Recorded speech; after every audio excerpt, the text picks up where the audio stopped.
What's up, everyone? Welcome to the channel. Today I have a special guest, Kelly. She's in the background. Hello. She's going to help me bounce some ideas. And today we're doing a video on Keith Lee. And I got a little bit, I guess, I got a bad comment. I don't even know if I wouldn't want to say bad comment. I introduced Kelly to Keith Lee as far as some videos and to kind of let her know Keith Lee and his Keith Lee effect, as they would say. And I think she was a little surprised of how big his effect was in some of the restaurants. Like one of the places we saw was a dessert place, right? Yeah. They had, I think, 2 to 5 people coming in a day. Keith Lee showed up. And then they sell out. And he's selling out. She had like 90 people, almost 100 people. Which is good. That day. I mean, it's a good thing. Yeah. It's a good thing. I'm not saying it's a bad thing at all.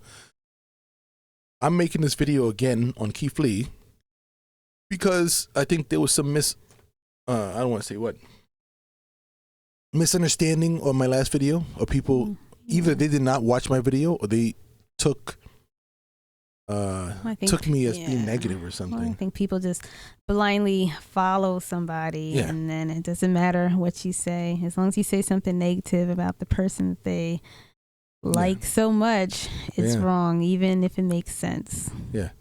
That's true. And I think the comment, at first I was like, I don't think the person watched the video.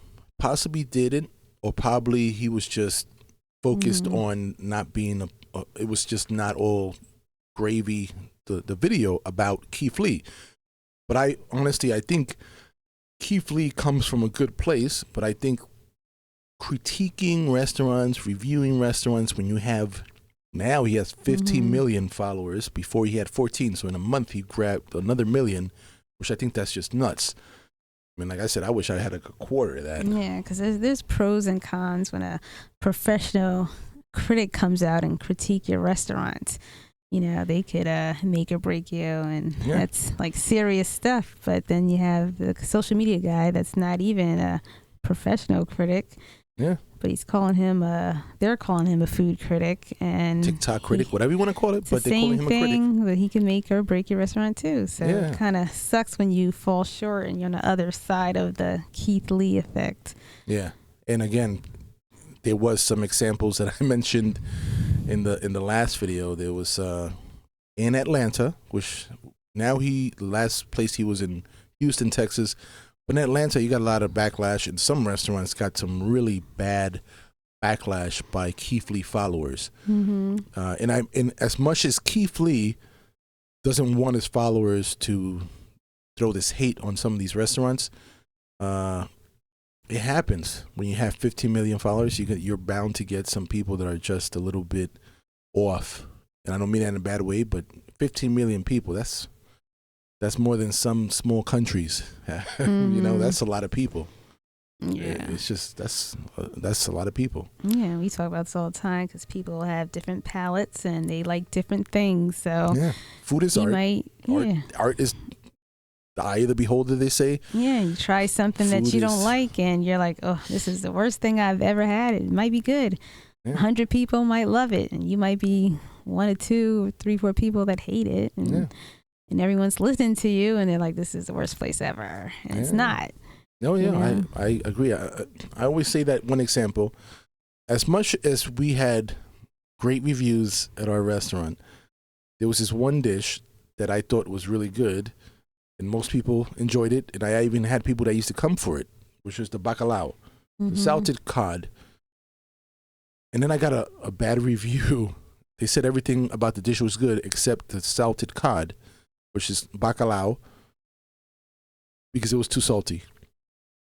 And and that got me a little irritated. That's why I never forget, because I'm just like, you're literally complaining about the dish being salty and the salted cod, and it's just like, I don't know what to say. Sometimes you don't know what you're talking about. Yeah, and it's like, you're not going to please everybody. And that's also the thing. You're not going to please everybody. So when he comes across something that he doesn't like, once again, now it's going to kind of ruin this restaurant a little bit, especially if it's a small business. And I think even when he does some of his so-called negative reviews, I think they're fair, I'm not complaining about his experience. I think you gotta stop calling it necessarily reviews or critic. It's his experience. It's his story for that restaurant in a sense. And if people were to take it, we used to watch some videos, and I'm talking about people follow him so blindly that they took an airplane the next day to visit a restaurant that Keith Lee reviewed. Yeah. That's I don't care who you next are. Level, yeah. That's next level. Yeah. That's next level. Like, oh, he was in Houston. Oh, I'm all the way in South Carolina. I'm gonna take airplane tomorrow and go visit that just to go eat at the restaurant. Yeah. When you invest that much because somebody says it's good, there's a little bit of that I think if the food is okay, you're gonna be like, it's great, because you don't want to be like, I just invested all this and it's okay. Most times, and there's a name for that, and if I have the name, I'll put it up there. But there's a name that if you invest so much in something, you want to believe that is good. And I'm not saying that that's what it is, but there is that. There's 15 million followers. There's got to be some of them that have that. Yeah. So I don't know what the reviews on him say regarding his followers. If they're like, yeah, every place I tried that he I like. Is there anyone that says that yeah, he liked this place, but I didn't really like this place? Like, I don't know. Yeah. If that's in there. That's a good question. Is he getting reviewed? I don't know. But what about the other the other restaurant I was talking about? It was the Real Biscuits. I don't forget what it was, but it was in Atlanta. So there's a restaurant called the Real Such and Such, and there's another restaurant that is without the real but the same name. He didn't have a good experience. He talked about it, and this is a restaurant that is owned by famous, I think they're actors or singers, whatever, and they have a restaurant over there, and it's doing very well in Atlanta. But the other restaurant is definitely not as popular as that one because it's not owned by celebrities.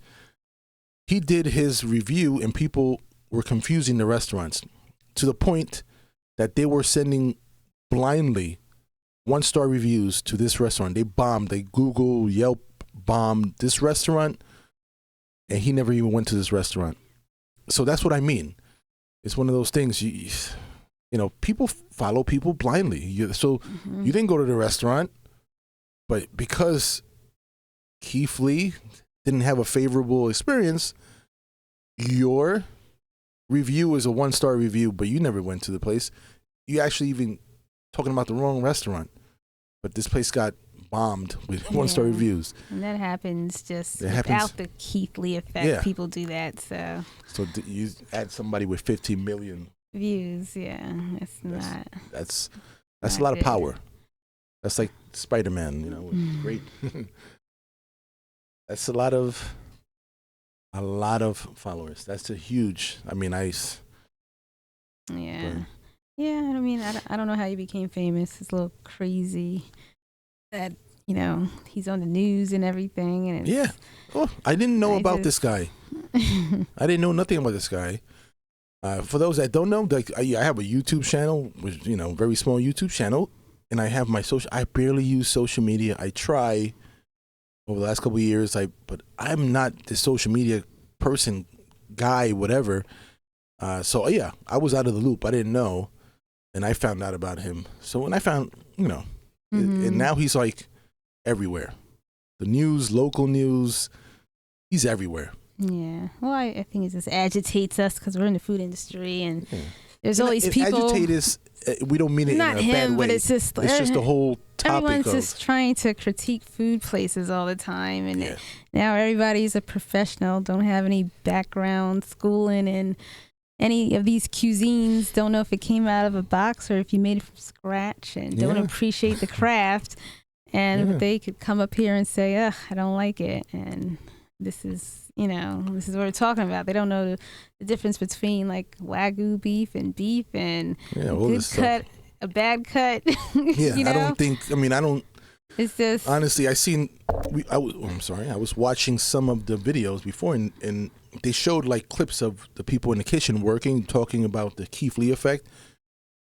And I can see the ingredients, and I'm just like, like half the stuff was store bought. Like they were using like barbecue sauce that was store bought. Like it was a wing place, and I'm just like, yeah. I mean, I get everybody eats and they have their own opinion, but it's just like, you know, I feel like if everybody starts doing that to people's crafts and go around to wood shops or whatever your skill is, going to art galleries and saying, I think the arts is like, it's like more, like you know, it's easy target when it comes to that stuff. Like, but it's the mostly regular food arts, all the food time. arts, all these but arts. It's not like paintings and making stuff by hand, like that type of craft, woodwork and metal or whatever. It's always food for some reason. People think that they can just be a chef overnight. They can pick up a book and do a few recipes and make a cupcake, and now they're a pastry chef. Yeah, that's going to take us to a whole nother discussion, because I've had this discussion before. It takes years to be a chef, and for someone to just label themselves as a chef that just came out of a culinary school is an insult in itself, and anybody that goes to culinary school knows better than that. Yes, I agree 100%. I do, and I'm not saying because I've worked hard to get be the a chef, title as a food critic in itself is not that easy either. It's never been. Now it is, apparently. For for newscasters and people to just call themselves food critics is kind of an insult too. And I just ignore it. And that's what I do. I don't listen to it, but but that's because you're in the business and you know. Yeah. And I don't think we're the target necessarily. I think we're critiquing the critiquer in a sense about how they critique the business. Yeah. Because we're definitely, if anything, we're the target. Yeah. When they come to our business. Exactly. We're being targeted, and it sucks if the person doesn't really, like, their credentials are, like, you getting your business is in the hands of somebody that has no credentials for that. That's kind of where I was coming from before. And because even the people that have credentials sometimes are wrong. Right. It's just not, it's a very... Yeah, and their grading system is very thorough. It's just not on one thing. It's several things to say this is a bad restaurant to go to. You can't just eat one thing off the menu and say this is not it. Yeah, like we are going a little bit off the Keith Lee effect. We're going off the whole... but it's still with this whole thing about being a food critic. Yeah, what a food critic is. But we're not specifically targeting him right now. We're going about the whole process of being a food critic. Yeah, because it's like when you shut down a business because of something that you say, I don't think that's right. Or any bad thing that happens to business, you got to think about it. When I make mistakes, and when I own the business, I feel responsible for everybody that works in the business. Mm-hmm. So yes, I feel responsible for myself, but I'm also responsible for whatever cooks I have, my dishwashers, everybody. I feel that my business is responsible for their wages, whatever. So it's a lot of responsibility to be already, holding, and then to have all that responsibility possibly being tarnished by someone necessarily that just maybe. Right, because as soon as you walk into the door, your main objective is to kind of make the customer happy. That's what everyone's there for, to make the customer happy. They want them to have a nice experience. They want them to enjoy the food. They don't go in there thinking like, I'm going to let these people wait. I'm tired. I'm going to take my time. Like, no one has those types of intentions, but stuff happens. People call out. People get sick. We've been to places that... Maybe, you get behind. Maybe like a 15 Top shows out of nowhere. Maybe somebody ordered the wrong dish. There's a lot of stuff that goes on behind the scenes that people don't even see what's going on. And they say it's like the swan. He looks so nice on the water, but underneath he's paddling, trying to stay afloat. And that's how it is in the back of the kitchen. Like people back there sweating, killing themselves, and making sure everything's great. Everyone's having a great experience. All you see is a good plate. In the kitchen we work. No one's making $1 million from this business, really, you know, and no one's trying to. There are people, but most people. But they know not. Most people are not. And the people that are, they enjoy it. They enjoy the craft, and they enjoy making people happy. Yeah, for the most part. And they like to see people enjoy their food. Yes, that's the number one thing. That's the reason why I wanted to open up my business. It's already a stressful business. It's very then you get somebody that comes in there like this, and yeah, and we don't mean it in a bad way. Again, we're not. I think Keith Lee comes from a but good it's place, like, but it's my video before we trying to be clear is that you gotta look at both sides. yeah, you gotta look at both sides. If you have 15 million followers, yeah, Shad Ochocinco, he got attacked by trying to say a lot of the same stuff I'm saying. That he ended up actually, I didn't tell you, he actually had he didn't have to, I guess. I don't know. I could probably follow up, but he apologized. Saying, oh, you don't, apologize because Keith Lee followers went after him. And it's one of those things. He may not own, I don't know if he owns a restaurant, but he owns gyms, he owns businesses. Right. And it's one of those things that. Well, it's like he had to apologize. Well, he had to because it was probably affecting his business. So he probably had to apologize because of that. Yeah. But what he said, I didn't not agree with him. Because if he's saying what we're saying, I don't think there's anything wrong with that. Yeah. It's just when you go and do this stuff, this is those reputations, their livelihoods that you're affecting. So that's what he has to be wary of too, not just all the good he's bringing. Yeah, no, because he is doing a lot of positive, and I think people focus on all the positive, but there are a few businesses that his reviews don't sound very good, and as much as he gets the Keith Lee effect for the ones that he gives good reviews, what would the opposite effect be called? I don't even know, but whatever they get that effect. Which is not a good effect. Still be the Keith Lee effect. it's the opposite Keith Lee effect or whatever. Right. It's just not good. Like we mentioned, the other restaurant, they got bombarded by 1-star reviews. Yeah. That they actually pleaded to Keith Lee, and they posted on social media that Keith Lee was never here. We're not the restaurant, and it was a big, but the damage is done. Right.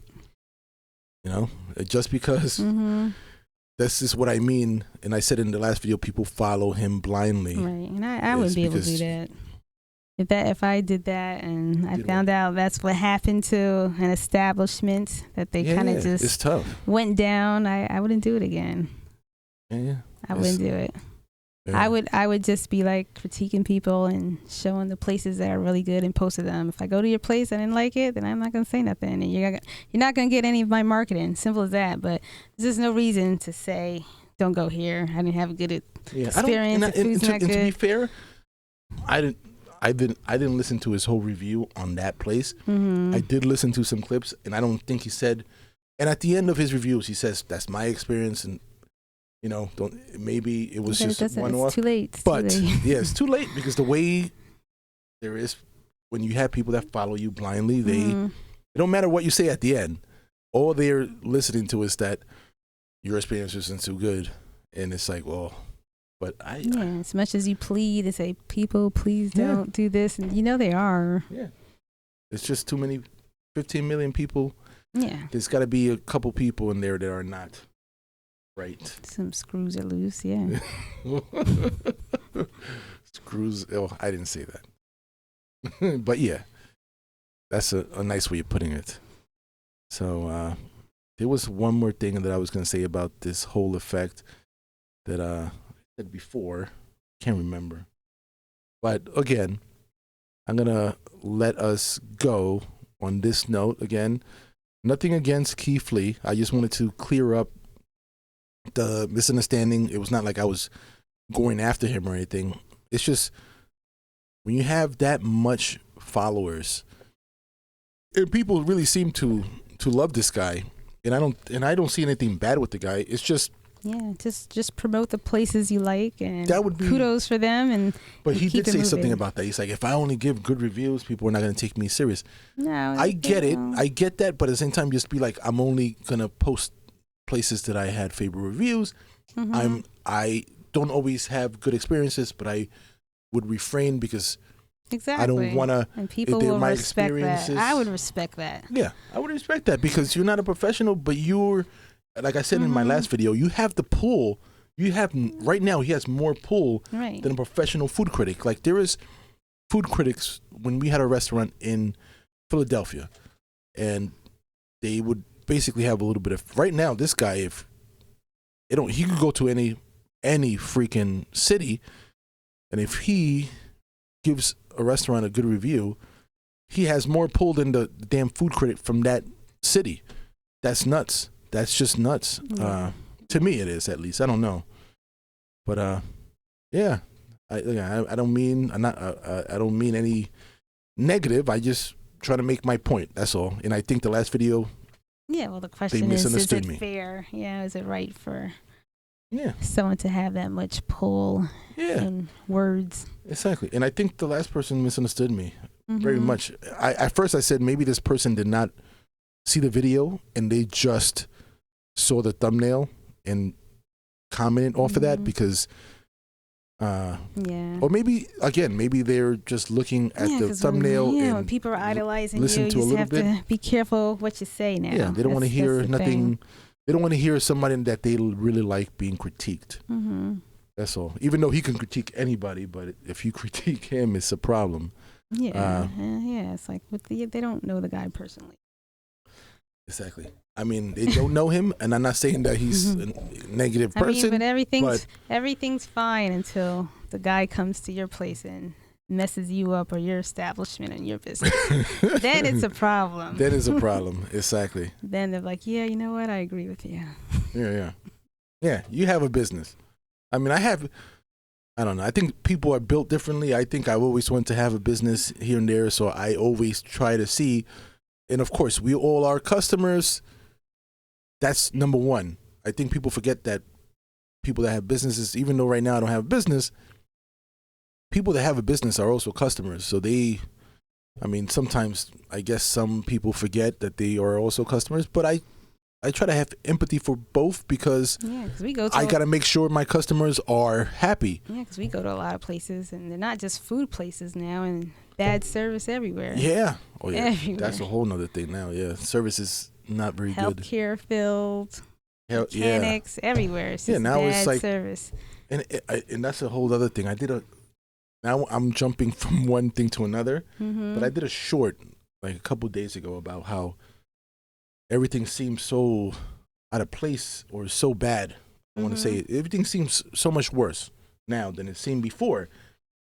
But I was very clear what I said. It was only, I meant the last couple of years.